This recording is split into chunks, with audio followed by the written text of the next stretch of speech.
Hello friends, പുതിയൊരു വീഡിയോയിലേക്ക് എല്ലാവർക്കും സ്വാഗതം. നമ്മൾ ഇന്ത്യൻ ഫുട്ബോളുമായി ബന്ധപ്പെട്ടുള്ള ന്യൂസുമായിട്ടാണ് വന്നിട്ടുള്ളത്.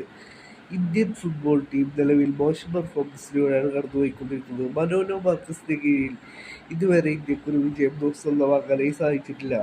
ഇതിന്റെ ഭാഗമായിട്ട് മനോലോ മാർക്കസ് ഇന്ത്യയുടെ ഹെഡ് കോച്ചിങ് സ്ഥാനത്തു നിന്നും പടിയിറങ്ങുമെന്നുള്ള ന്യൂസുകൾ ഉണ്ടായിരുന്നു. ഇന്നായിരുന്നു ഇന്ത്യയിലെ പ്രമുഖ മലയാളി കമന്റേറ്ററായ ഷൈജു ദാമോദരൻ അദ്ദേഹത്തിൻ്റെ വീഡിയോയിലൂടെ ഒരു അപ്ഡേറ്റ് പങ്കുവച്ചത്. ഇന്ത്യയുടെ അടുത്ത ഹെഡ് കോച്ചായിക്കൊണ്ട് ബ്ലാസ്റ്റേഴ്സിന്റെ മുൻ കോച്ചായ ഇവാൻ കോവലോവിച്ച് വരാൻ സാധ്യതയുണ്ട് എന്നായിരുന്നു ഷൈജു ദാമോദരന്റെ അപ്ഡേറ്റ് ആയി പുറത്തു വന്നത്. ഇന്ത്യയുടെ ഹെഡ് കോച്ചായിക്കൊണ്ട് ഇവാൻ കോവലോവിച്ച് വരാൻ സാധ്യതയുണ്ടെന്നായിരുന്നു ഷൈജു ദാമോദരൻ റിപ്പോർട്ട് ചെയ്തത്.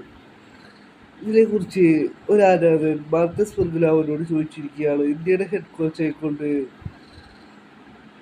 കോച്ച് വരുമോ എന്നുള്ള ചോദ്യത്തിന് മാർക്കസ് ഫെർഗുലാവോ റിപ്പോർട്ട് ചെയ്തിരിക്കുകയാണ്. മാർക്കസ് ഫെർഗുലാവോന്റെ റിപ്പോർട്ടിൽ പറയുന്നു, നിലവിൽ ഇന്ത്യയുടെ ഹെഡ് കോച്ചായിക്കൊണ്ട് മനോലോ തുടർന്നുകൊണ്ടിരിക്കുകയാണ്. ആ ഒരു കോൺട്രാക്ട് ടെർമിനേറ്റ് ചെയ്താലാണ് ഇതിനെക്കുറിച്ച് നമുക്ക് പറയാനായി സാധിക്കുള്ളൂ എന്നാണ് ഇപ്പോൾ മാർക്കസ് ഫെർഗുലാവോ റിപ്പോർട്ട് ചെയ്യുന്നത്. ആദ്യം ആ ഒരു കോൺട്രാക്ട് ടെർമിനേറ്റ് ചെയ്യണം.